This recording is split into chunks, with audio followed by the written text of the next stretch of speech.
2013년 서울 방배동의 한 가정집에서 귀신이 산다, 시신 썩는 냄새가 난다, 이런 이상한 소문이 돌기 시작합니다. 그리고 얼마 뒤 이 집에 들이닥친 경찰은 거실에서 놀라운 광경을 목격하게 되는데요.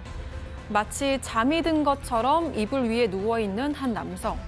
한눈에 봐도 사망한 지 꽤 오래돼 보였습니다. 오늘 사건 연구소의 키워드는 7년의 비밀입니다. 자, 가족 여러분, 이번 사건은 말이죠. 2013년 겨울에 이제 세상에 알려졌는데 지금 봐도 저는 잘 모르겠어요. 예, 자, 서울 방배동의 한 빌라에 한 남성의 시신이 발견됐는데 정작 함께 살던 가족들은 아무도 이 남성이 사망한 사실을 몰랐다? 네, 몰랐다라고 합니다. 일단 지금까지로는. 왜냐하면 가족들은 몰랐는데 그 빌라에 사는 다른 주민들은 알고 있었어요. 저 집에 무슨 귀신이 산다, 뭐 시신처럼 썩는 냄새가 난다. 그리고 그 남자가 갑자기 종적을 감추는데 이게 미라 상태로 모셔다 있다더라. 뭐 커튼을 가려서 볼 수가 없는데 분명히 사망했다. 온갖 중요한 소문이 돌았던 겁니다. 결국에는 이게 어찌어찌해서 경찰이 압수수색까지 나섰어요. 근데 네. 압수수색 받고 영장을 받고 문을 열고 들어선 경찰들이 정말 깜짝 놀랐습니다. 왜요?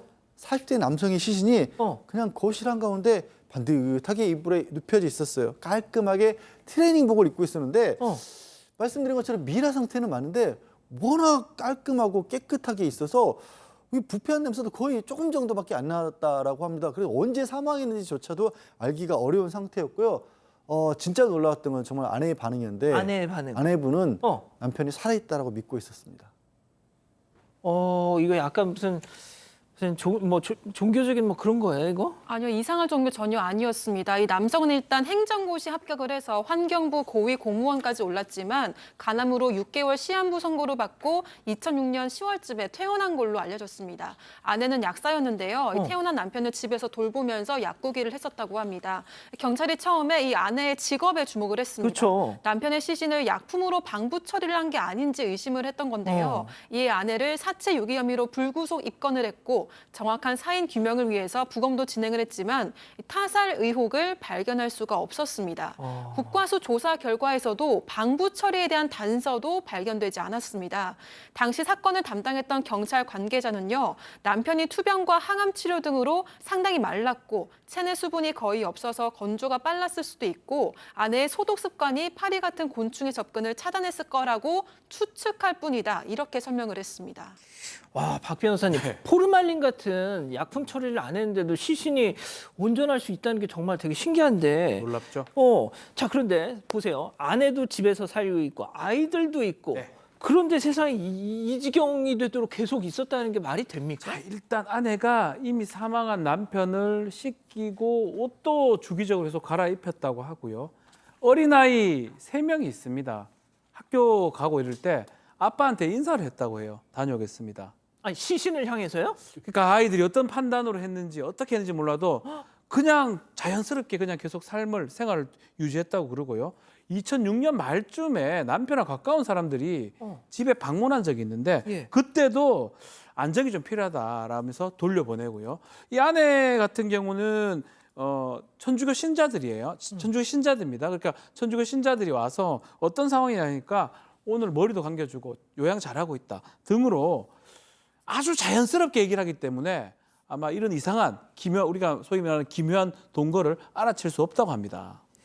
야, 팀장님, 이거 들으면 들을수록 더 이해가 안 돼요. 그렇습니다. 경찰에서는 이 내용을 보고 사체를 유기했다고 봤습니다. 왜냐하면은 사체가 생기면 신고를 하고 그 장례를 해야 되는데 안 하고 지금 보관했으니까 그렇죠. 사체 유기죄에서 불구속 검찰에 송치를 했는데 검찰에서는 사체 유기 혐의를 무혐의로 했습니다. 즉 불기소한다는 얘기인데 내용을 보게 되면 특별한 방부 처리도 안 했다. 그리고 부패하는데 남편이 너무 깨끗하다. 그리고 깨끗하게 보존해야 한 사실 봐서는 사체를 유기하고 보기 어렵다고 좀 보고 있는데 그렇다면은 그 또 약사 아내가 조사 당시에도 뭐라고 했냐면 남편이 죽었다고 생각한 적이 없다고 진술을 했다고 합니다. 그러니까 경찰 관계자는 아내는 뭐라고 했냐면 남편의 심장 소리와 맥박을 느꼈다고 해요. 그 진술이 그렇습니다.